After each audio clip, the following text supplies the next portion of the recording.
Hello guys! Hello! Aries, welcome dito sa aking channel, Kapalaran 888.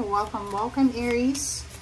Alamin natin Aries kung anong messages, energy para sa lahat. I hope na makuha mo yung energy dito talaga. Okay.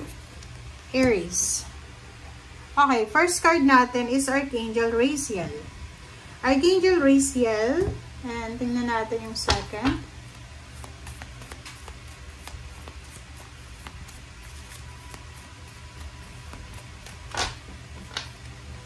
Second is curiosity.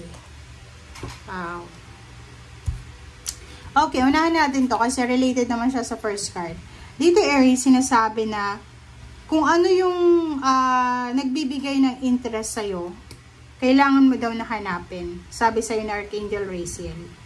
Okay? So, ibig sabihin, kung may gusto kang malaman na impormasyon or may gusto kang malaman, kailangan mong hanapin ito. Kailangan mo magtanong, kailangan mo mag-research. Huwag kang papayag lang sa mga second-hand information or huwag kang papayag sa mga second-hand na messages. Okay? So, dito sinasabi ng bara sa'yo na if ever kailangan mo ng information, yung tamang information, kailangan mong pumunta sa tao na pwede mong mapagkakatiwalaan. Kasi ang dami-daming fake news sa ngayon. Okay, Aries? So, mag-iingat ka. Okay? And, pag curious yung isang tao, pag meron kang gustong malaman, direkta ka na doon sa tao na gusto mong tanungin. Kasi kung padadaanin mo pa yan sa ibang tao, pwedeng may dagdag, may bawas, yung messages na yan. Okay, first two cards natin is the Emperor and Page of Pentacles.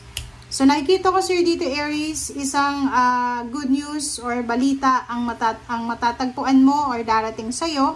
Ang balitang ito ay maganda kasi pwedeng yun nga, may offer ng job offer, pwedeng salary increase, higher position, relocation, like kung nagtatrabaho ka sa isang branch, pwede kang i-relocate sa ibang branches. Dito din, sinasabi ng barahan na yung financial news na to na darating sa'yo or financial offer na darating na to sa'yo, ay pwedeng makatulong to sa'yo, Aries, para masettle mo yung mga financial issues mo sa buhay. Okay? Okay, next card natin is Four of Cups and Ace of Pentacles.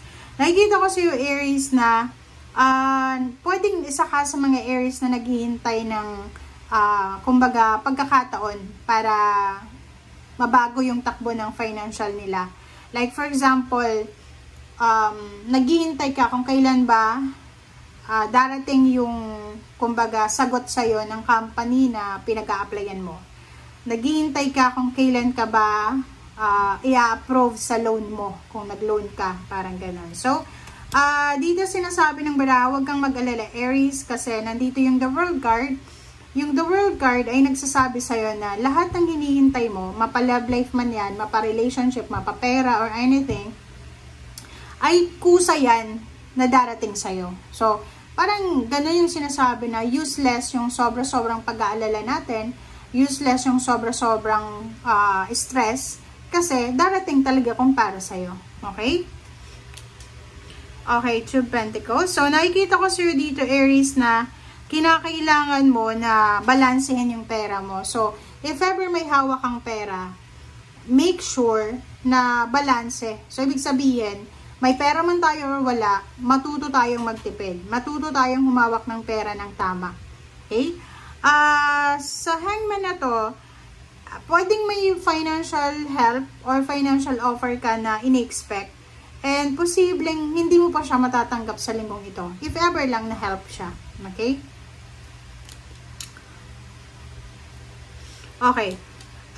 Nakikita ko sir dito isang water sign, Pisces, Scorpion, Cancer, ang posibleng makakatulong sa'yo para mag-improve ang iyong buhay. Pwedeng i-recommenda ka sa isang company, pwedeng bibigyan kanya ng transportation, pwedeng tutulungan kanya sa boarding and lodging. Basta isang water sign, Pisces, Scorpion, Cancer, ang posibleng makakatulong sa'yo if you need financial or emotional assistance. Okay.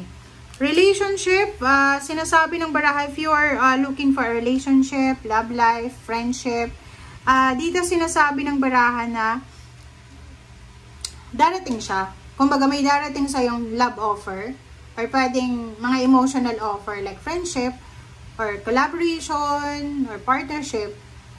Ayub na wala kang asawa. Kasi pag may asawa ka, stagnation yung mararamdaman. Siyempre, di ba? Tapos may nag-offer sa'yo ng love life, tapos alam mo na may asawa ka. So, feeling mo, stagnant ka. Kasi wala kang wala kang choice dyan. Kundi, i-reject mo yung ino-offer yung love life. Kasi may relationship ka, di ba?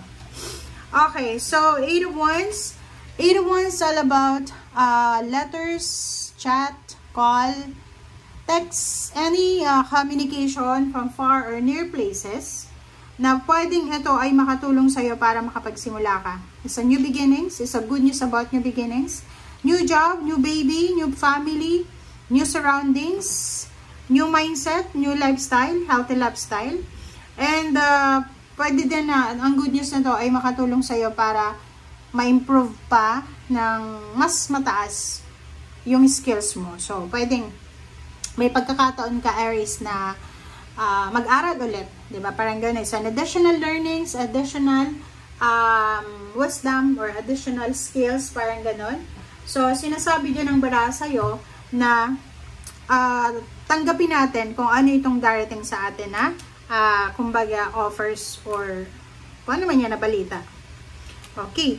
So, dito sinasabi ng baraha sa'yo na no more fear, no more worries, Aries, kasi dito sa Ace of Wands is isang exciting na kumbaga occasion, celebration ang mangyayari sa'yo. So, by this week, nakikita natin na walang rason para mag-alala ang Aries na to.